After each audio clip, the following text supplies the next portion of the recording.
Hello friends, growth online classes 0.5 में स्वागत है। तो आज हम क्लास 10 विज्ञान यानी केमिस्ट्री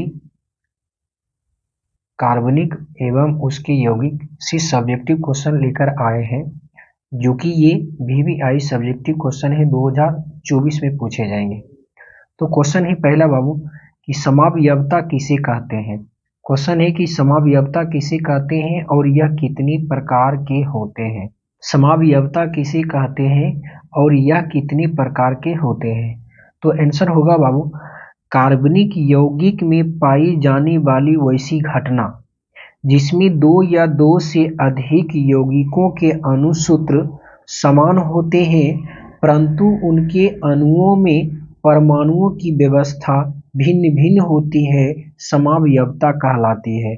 जैसे डाई मेथिल ईथर C2H6O और एथिल अल्कोहल C2H6O।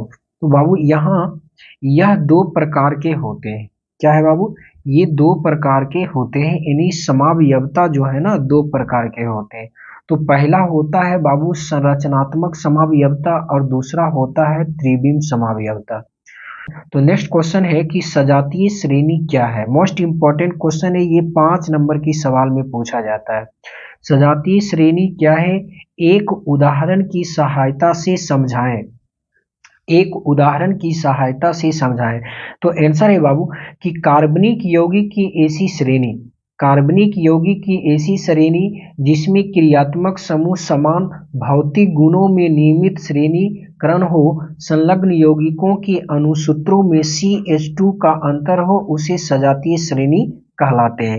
यानी उसे क्या बोलते हैं? सजातीय श्रेणी कहते हैं। तो फिर से इसको देखिएगा बाबू, कहता कार्बनिक यौगिक की ऐसी श्रेणी जिसमें क्रियात्मक समूह समान भौतिक गुणों में नियमित श्रेणीकरण हो, संलग्न यौगिकों के अणुसूत्र CH2 का अंतर हो, सजातीय श्रेणी कहलाते हैं। तो जैसे एल्कोहल नामक यौगिक सजातीय श्रेणी बनाते हैं, यानी एल्कोहल नामक जो है ना, ये जो है यौगिक सजातीय श्रेणी बनाते हैं। तो सबसे पहले यहाँ पे बात आती है बाबू कि ये CH2 का अंतर होना चाहिए। तो आप इस उदाहरण को देख पा रहे हैं, मेथेनॉल, मेथेनॉल का दूसरा नाम हम बोल सकते हैं बाबू मिथाइल एल्कोहल होता है। दूसरा है एथेनॉल, इथाइल एल्कोहल। तीसरा है प्रोपेनॉल, प्रोपेनाइल एल्कोहल। तो सूत्र आप इसका देख रहे हैं बाबू, अनुसूत्र CH3OH और C2H5OH, C3H7OH। तो हम देखते क्या है बाबू कि इसमें CH2 का हमें अंतर निकालना है। CH2 तो देखना है बाबू, यहाँ से यहाँ तक में देखिए, यहाँ पे एक कार्बन है और यहाँ पे दो कार्बन है, तो एक का अंतर हुआ। यहाँ देखिए H का मान 3 है, लेकिन तो अर्थात हम कह सकते हैं कि H2 का अंतर है।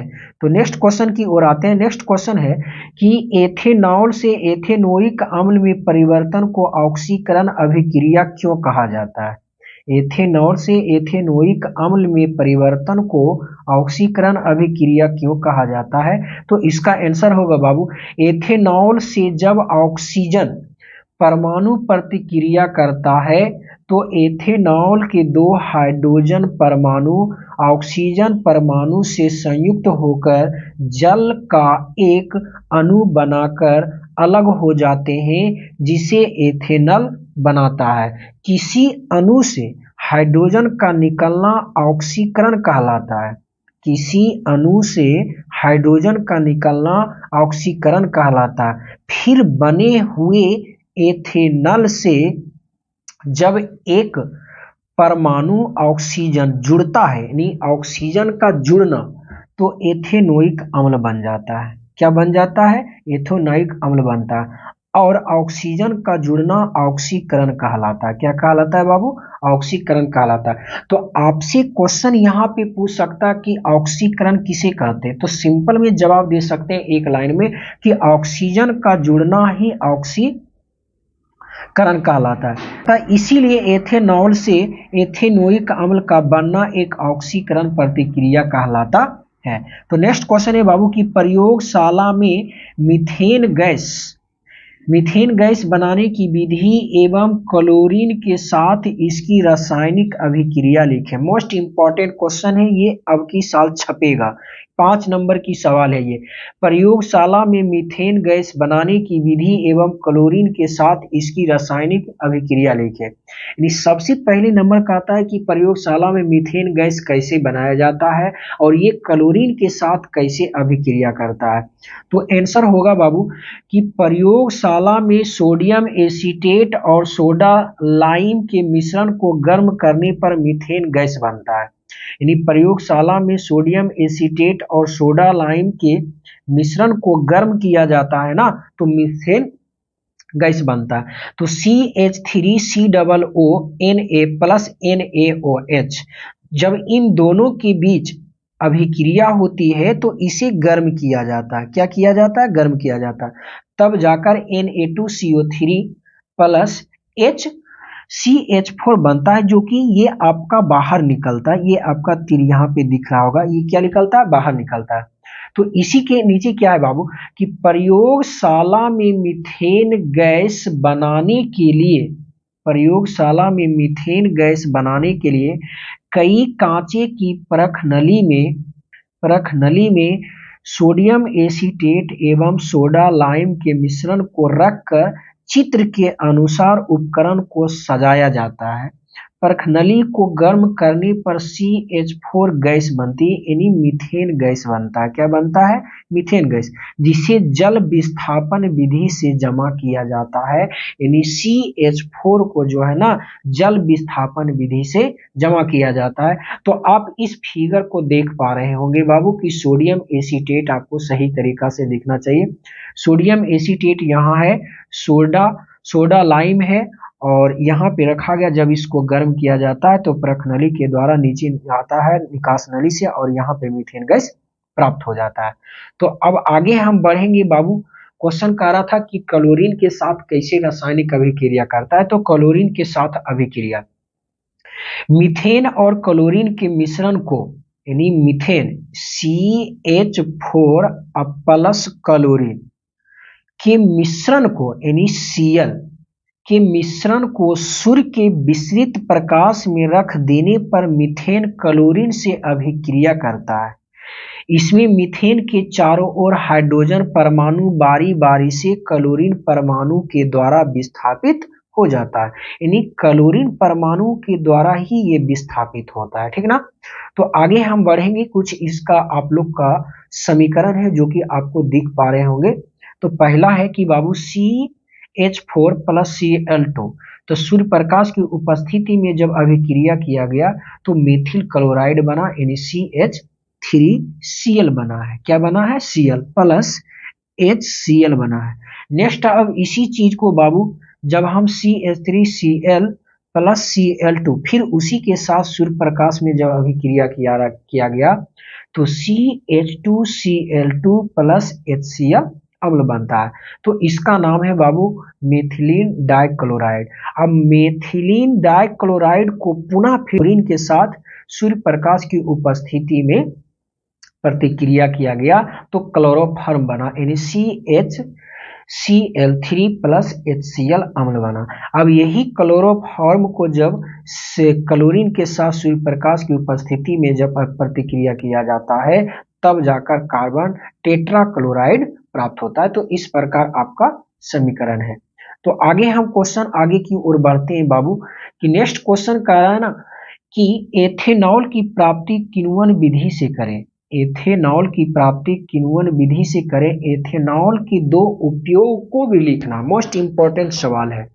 कह रहा है क्वेश्चन में कि एथेनॉल की प्राप्ति किण्वन विधि से करें, एथेनॉल के दो उपयोग लिखें। तो बाबू एथेनॉल शर्करा यानी चीनी, शर्करा या स्टार्च के किण्वन द्वारा बनाया जाता है।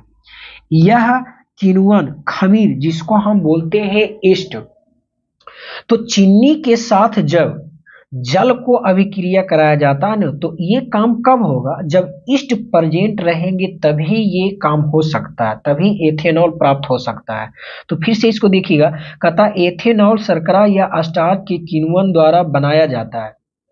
यह किण्वन खमीर यानी ईस्ट की उपस्थिति में होता है जिसमें दो एंजाइम प्राप्त होता है जिसका नाम है बाबू एनबोरेटेज तथा जाइलम होते हैं, यानी दो एंजाइम प्राप्त होते हैं। तो बाबू ये आपका समीकरण रहा। कहता है जब शर्करा को यानी C12H22O11 को जल में खमीर की उपस्थिति में जब अभिक्रिया किया जाता है तो एथेनॉल और कार्बन डाइऑक्साइड प्राप्त होता है।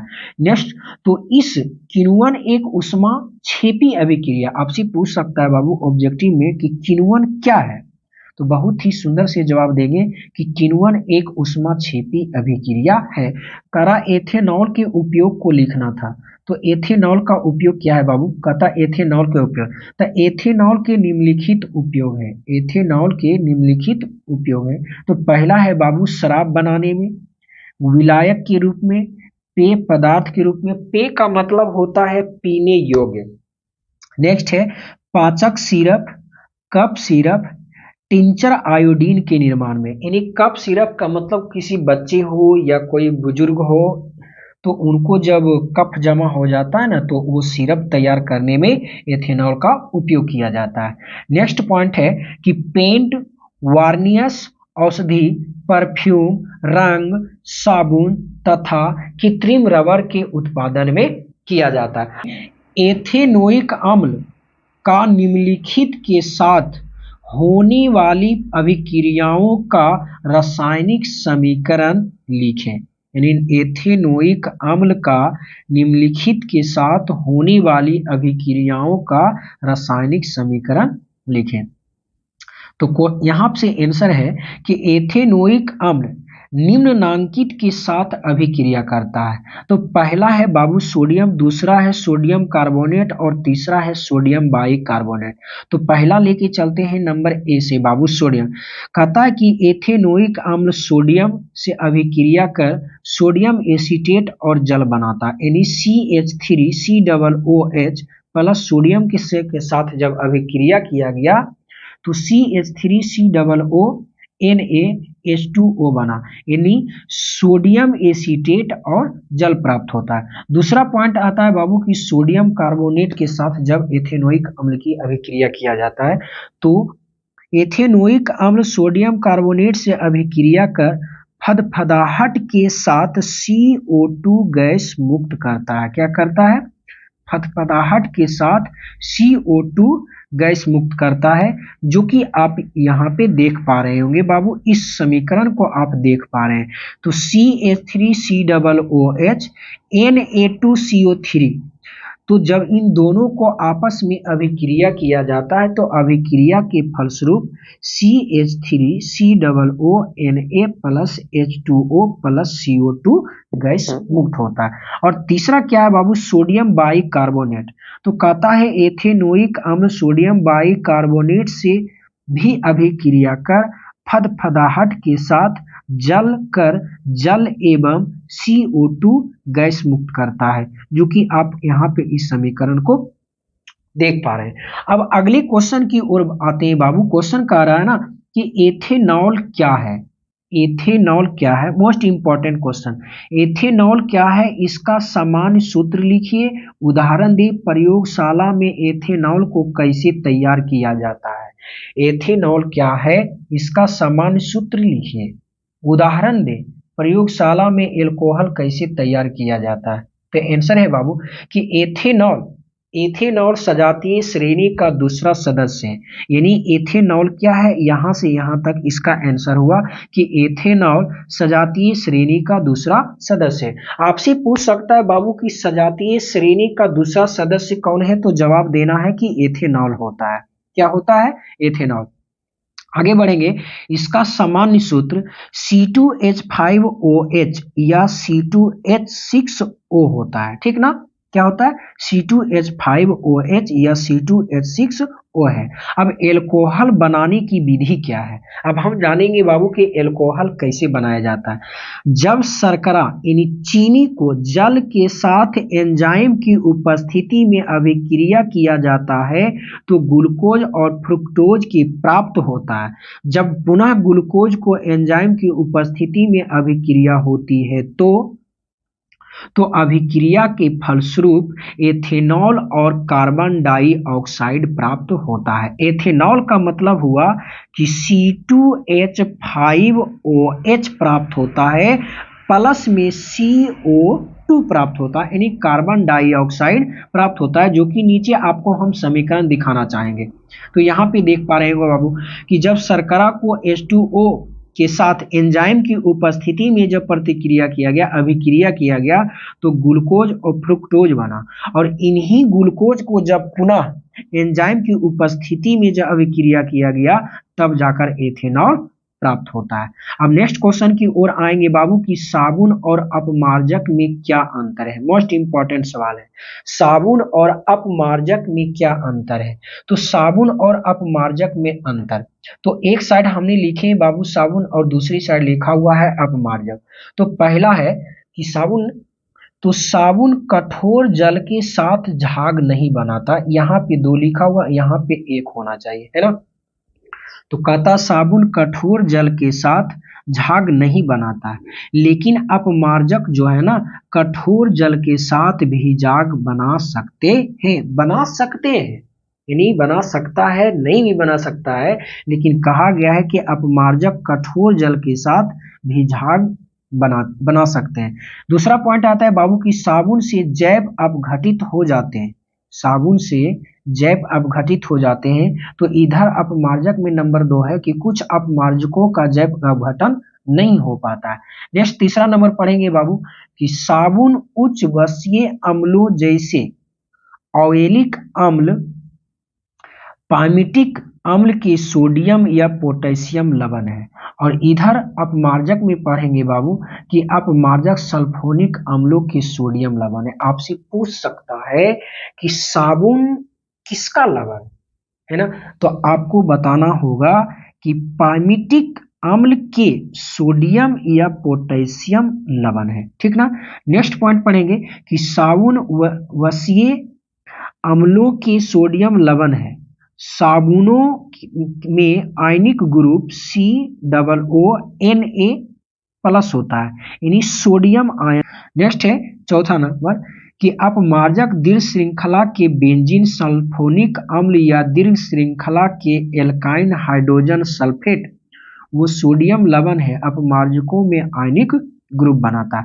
हम नेक्स्ट क्वेश्चन की ओर आते हैं बाबू, कहता है कि भौतिक एवं रासायनिक गुणधर्मों के आधार पर एथेनॉल एवं एथेनोइक अम्ल में आप अंतर क्या बता सकते हैं। यानी क्वेश्चन है कि भौतिक एवं रासायनिक गुणधर्मों के आधार पर एथेनॉल एवं एथेनोइक अम्ल में आप कैसे अंतर बता सकते हैं। तो इसका आंसर देखेंगे बाबू, कहता भौतिक गुण में अंतर। सबसे पहले हम जान लेते हैं भौतिक गुण। तो एक साइड हमने लिखे हैं एथेनॉल अम्ल और दूसरी साइड लिखे हैं एथेनोइक अम्ल। तो नंबर 1 होता है इसका एक विशेष प्रकार का गंध होता है।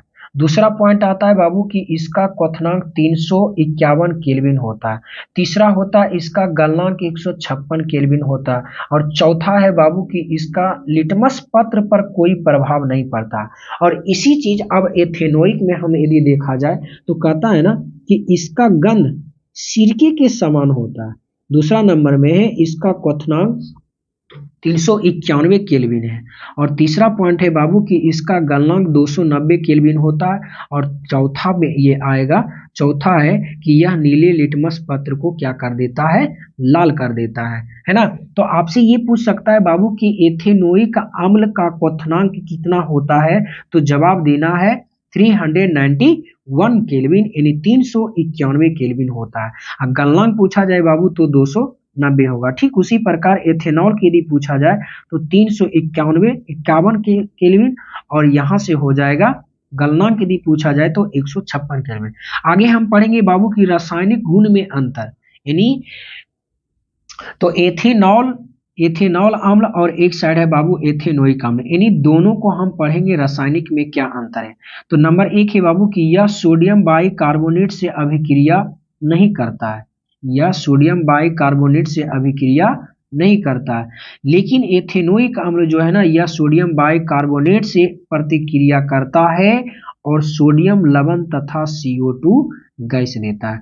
दूसरी पॉइंट आता है बाबू कि यह क्षारीय KMnO4 की उपस्थिति में एथेनोइक अम्ल का निर्माण करता है, जो कि आप यहाँ पे देख पा रहे होंगे समीकरण को, है ना, कि C2H5OH KMnO4 की उपस्थिति में जब प्रतिक्रिया हुई तब जाकर CH3COOH प्राप्त होता है और यहाँ से KMnO4 का रंग जो है ना उड़ जाता है। तो इसका दूसरा हम पढ़ेंगे बाबू एथेनोइक अम्ल का कि यह क्षारीय KMnO4 से प्रतिक्रिया नहीं करता है, इसलिए KMnO4 का रंग जैसा का तैसा रह जाता है। यानी कहने का मतलब है ना कि यह क्षारीय KMnO4 से प्रतिक्रिया नहीं करता है, जिसके कारण जैसा इसका रंग है वैसा ही रह जाता है। तो आज के लिए इतना ही।